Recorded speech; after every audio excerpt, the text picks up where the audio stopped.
Welcome to another episode of Well, Don't Tell the Kids. I'm Janet Lee, your host, and today my guest is Heidi Stillman. I wanted to thank you very much for joining me today, Heidi. Thank you. I'm glad to be here. Heidi is out in Chicagoland. Are you a native Chicagoan? My father was in the military, so I lived a bunch of places. And I went to school at Northwestern, and then the theater company was started, and I've been here ever since. At Northwestern, you got your bachelor's in theater? Yes, I was a theater major. I think it's like a communications, but yeah, it was a theater major. Heidi is the artistic director at Looking Glass Theater Company in Chicago there, so yes. I'm curious to know how that happened. Well, I'm curious to know how it happened too. It all just kind of happened. You know, I wasn't sure. I loved theater when I was in high school. I loved books. I was like a crazy book nerd. And I was always like good when we read stories out loud or read plays out loud. And then I started to be in plays, and I really loved that. I went to the Cherubs program at Northwestern when I was, I think, between my sophomore and junior year when I was like 16 or maybe it was my junior and senior year. And then I kind of early applied to Northwestern. I got in, so I didn't even apply to any other school. Wow. And I was a theater major. The Cherub program is is that in the summer? Is it? Yeah, just it's for like those a in the audience. it's like a summer high school institute for high school students, but it's like at Northwestern on the campus. You stay in the dorms. You're fed at the, whatever it is that feeds you, those cafeterias and the dining halls, yeah. It's a great faculty. Yeah, and that's when I was like, oh, I love this, and this is what I want to do. So I applied. Can you tell me what was your biggest role in high school, your favorite starring role early on that you enjoyed the most? You know what? No, it's like top secret because it's too embarrassing now. It's like, oh, come on. Okay, no, all right, it's like the opposite of where I've ended up. So all right, like, okay. It's actually like my greatest shame, and it was discovered by my ensemble members at one point because someone came into audition who went to high school with me, and so I'm going to tell you, she was like, Heidi was Annie in the musical Annie that we did. That's a classic. And my ensemble members died laughing, and then I've been teased about it ever since. Because it's like, I don't know, we do stuff that's very different than that. So that was like my hidden shame for a long time. Yeah. I'm sure you were a star in the making there. Oh my gosh. That's amazing. Well, that's amazing. So then we went, I went to college. I met, my fellow company members. I was really into, like, our ensemble member, Mary Zimmerman, also was a student at Northwestern. I would, like, go see all her shows. I would go see all the shows that our other ensemble members were doing. And then when I graduated, they asked me to be part of the theater company. And I don't know how it happened, but we are in our 31st year of having a theater company. I cannot believe it. And we have this awesome space. We're in the we're in the waterworks, the pumping station that's right across from the water tower. It looks like an old castle. It's like one of the only buildings that didn't burn down during the Chicago fire. Our theater is in there, and it's a working pumping station. It's like still pumping water to Chicago, and there's theater in there, and it's our theater. It's providing living water and metaphorically, and that's amazing. Absolutely. I had no idea that it was large enough to do that. I mean, to hold. Yeah, it's so cool. Yeah, our theater's small. It's like a 200-seat house. It's completely flexible, and it's I just think it's the most magical theater space that I've ever been in. I still just pinch myself when we go in there. But it's a challenging business model because it's a very small amount of people who can come each night. When you say flexible, completely flexible, do you mean staging or? Yeah. What does that mean? Okay. We can, a lot of places have black box theaters where you can move around where the stage is and where the audience is sitting, and that's what we have. It's just that most theaters at our level have a hard time committing to that because it takes weeks and it takes effort to move the configuration around. But we can be in proscenium, we can be in an alley configuration, where you have audience on two sides and like a kind of a runway strip of a stage. We can be in the round, we can be in a thrust, we can be whatever we can imagine, and we've imagined so many ways of doing it. We have a balcony that can be in, but it can also come out. It's a really amazing reconfigurable space. And, we're an ensemble theater company, so it's like an artist-led theater, which is also highly unusual. There's not a lot of ensemble companies in our country, and especially not in the way that we're doing it, where we're mostly doing new work from within our company. So we're like kind of on the risky edge of a risky business. Bleeding edge there. Wow. Totally. For 30 years. I have the Goodman Theater in Steppenwolf early on, and then off Broadway. Yes. It's really mostly Looking Glass. Yes, I acted a little bit other places. Our show that we did at Looking Glass, Metamorphoses, is the one that went to New York, and it went on Broadway, and I did the early version of it at Second Stage, but I had another show to do at Looking Glass, so I didn't join the Broadway version of it. But it's really mostly been Looking Glass. And then at Looking Glass it's a very multidisciplinary company, and we all kind of do all things. So I was an actor, I'm also a writer, I'm a director. And many of us wear lots of hats like that. We kind of encourage each other to grow in these other disciplines. I wanted to understand a little bit more about the role or the process of adaptation or being an adapter. I can see that in your work you've adapted The Brothers Karamazov, which is Dostoevsky, and Hard Times by Dickens, and more modern, The Book Thief by Marcus Zusak. And that must go back to you said you were a big reader way back in the day. Yes. Well, you have to make choices. You really have to make choices. What I loved about Northwestern, there was a great theater department. There's also a performance studies department, and that still happens at Northwestern. I don't know what it's like now, but we had these amazing teachers. Frank Galati was one of the performance studies professors. We had this guy named Dwight Conkergood who had a class called Performance of Nonfiction. We would have a performance of poetry class that Mary Zimmerman taught, who's now one of our ensemble members. She was a grad student then. And we had this great professor named Roloff, who was really into Jungian stuff. And so we were kind of, we were making performances that weren't, the theatrical canon. They weren't based on the theatrical canon. It was like we were encouraged to make pieces, outside of that. So I think that's what got into our heads a little bit of, making our own work. There was a lot of adaptation coming out of Northwestern too. We had another professor who was doing that a lot, and I think that our the school at Northwestern and the education we got kind of led us to where we are now.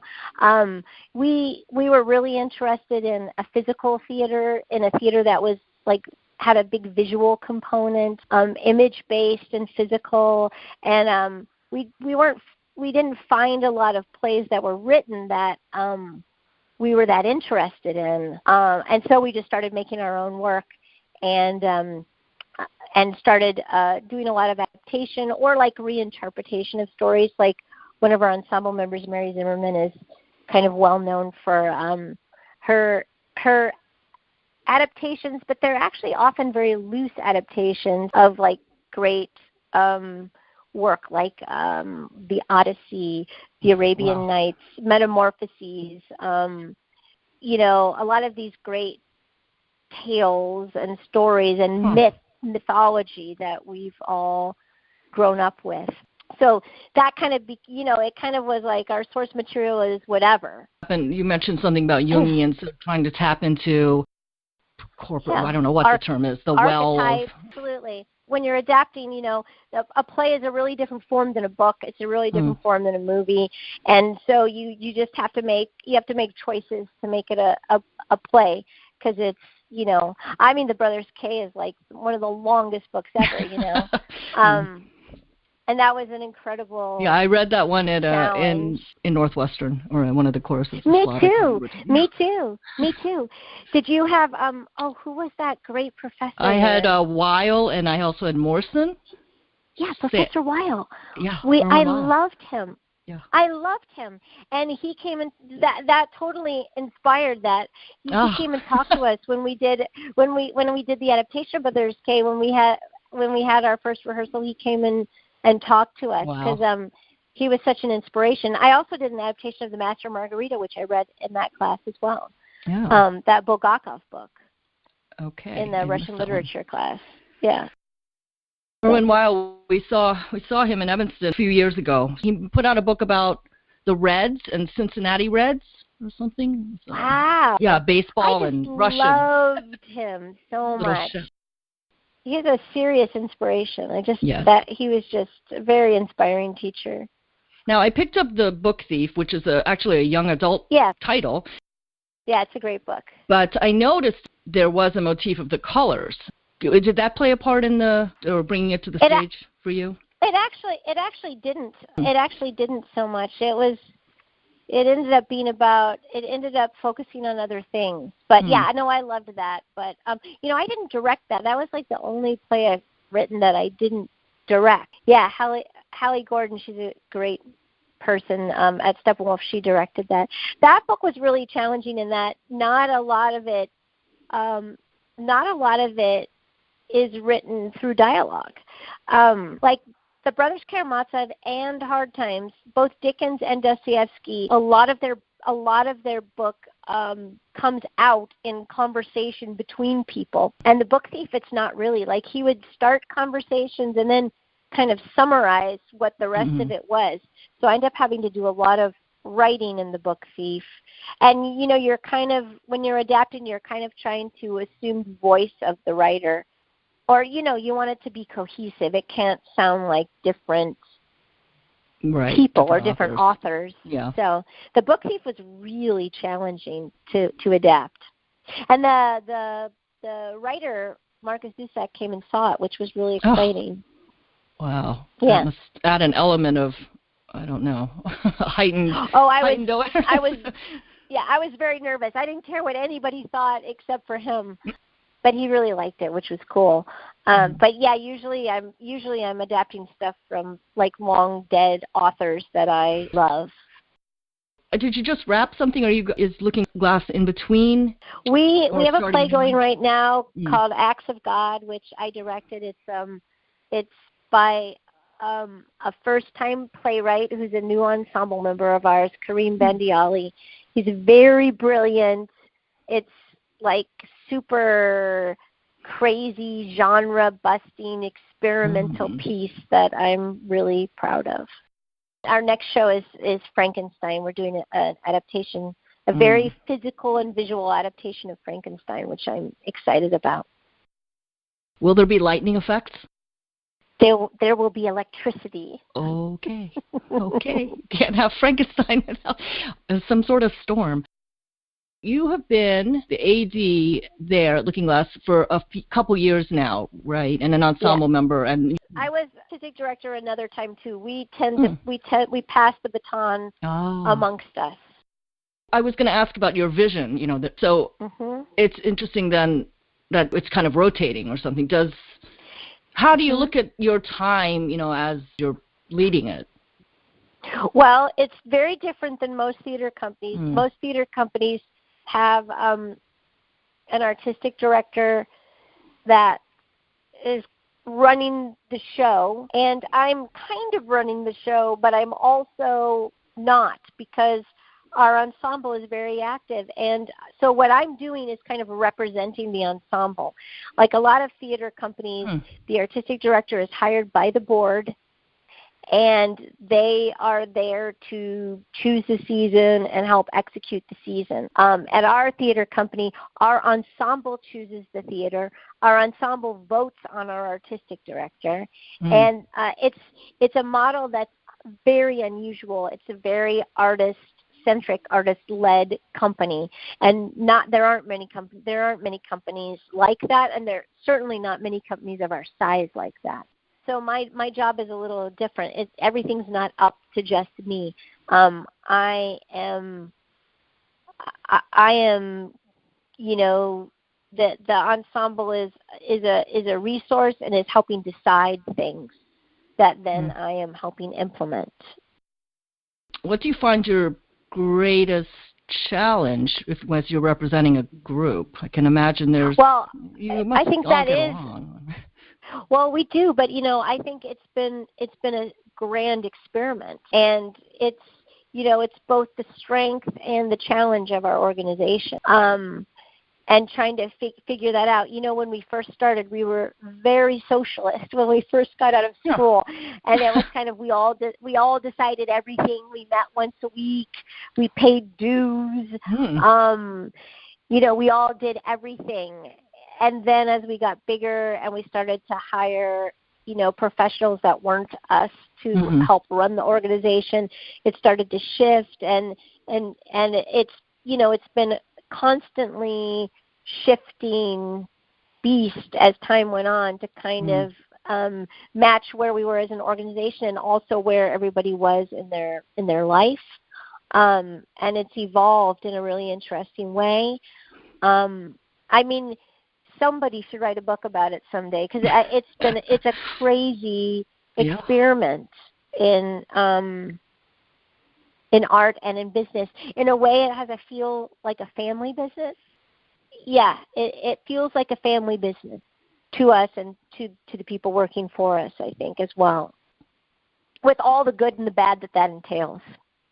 I mean, we've had to figure out how to survive all these 30 years, and, you know, we've had to figure out when to say yes to each other, how to say no to each other in a way that keeps us together, but also keeps the business functioning and alive.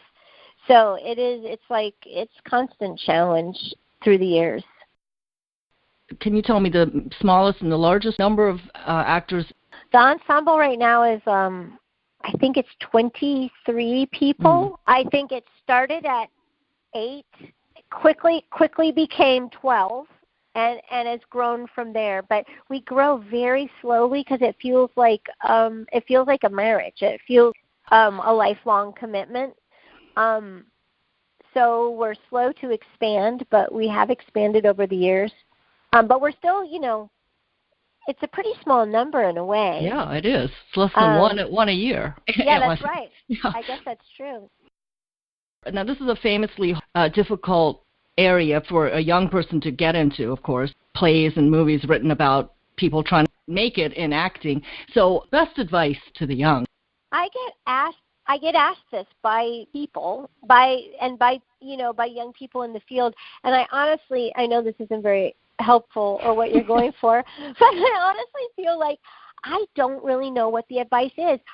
What I did was I just followed my passion. I just followed my passion. I knew there was nothing else I was going to be happy doing, so I did it. And there was no magic ball to say that joining this theater company or helping make a theater company right out of school was going to be successful. Like it seems so random when I look back on it. But all we did was follow our passion as hard as we could, trying to be as smart about it as we could. But we've done nothing but take risks since we graduated, and somehow it's still here. I'm just scratching my head about it sometimes. That fits with a lot of folks that I've spoken with, especially in this arena. Taking risks, constantly taking risks. So I guess, being open to opportunities. Well, yes, but no. Ours was very navel-gazing in a way. We're the artists. Our risk-taking has been artistic in a lot of ways. It's not in a business way. Although that might not be totally true when I think about it, because I actually think we have made bold moves probably in a business way. But our main focus has always been the art. So really staying close to the call. I think nowadays it's more in fashion, or it's becoming more in fashion to put in the word energy instead of passion. Yeah. That sounds... Or follow your bliss or whatever is like really calling to you. You mentioned your education, the liberal arts education, the preparation, theater, and all of your reading and your wonderful stage work. In a way, this is also something I loved about Northwestern. Although I can see the benefits of a different tactic, but in our day, it was very art centric. Like we weren't taught much about the business at all. I actually think Northwestern might be doing more of that now for their students, but in our day it wasn't like that at all. So we started out like the people who founded it. There was like a student group that was putting on plays kind of separate from the theater department, and kind of like the unofficial plays, and that probably started them on this path a little bit. But it was very art centric, which I think we still maintain in a lot of ways, and the business part of it we just kind of had to figure out ourselves. Yeah, everything sounds like an evolution or keeps changing, coming forward. The current work on stage is now Acts of God. Is that right? Yes. Acts of God? Coming is Frankenstein. And Frankenstein after that. Yeah. Yeah. What is closing your season? Frankenstein. Okay. Yeah, and it'll run all summer. It'll run all summer. Yeah. All right. Well, I wanted to thank you for your time. And thank you. It was really... Yeah, it's fun. Really appreciate that. Yeah. Yeah. So I wanted to thank everybody for listening, and my guest today once again has been Heidi Stillman of the Looking Glass Theater in Chicago. I'm Janet Lee. Please stay tuned for more episodes of Well, Don't Tell the Kids.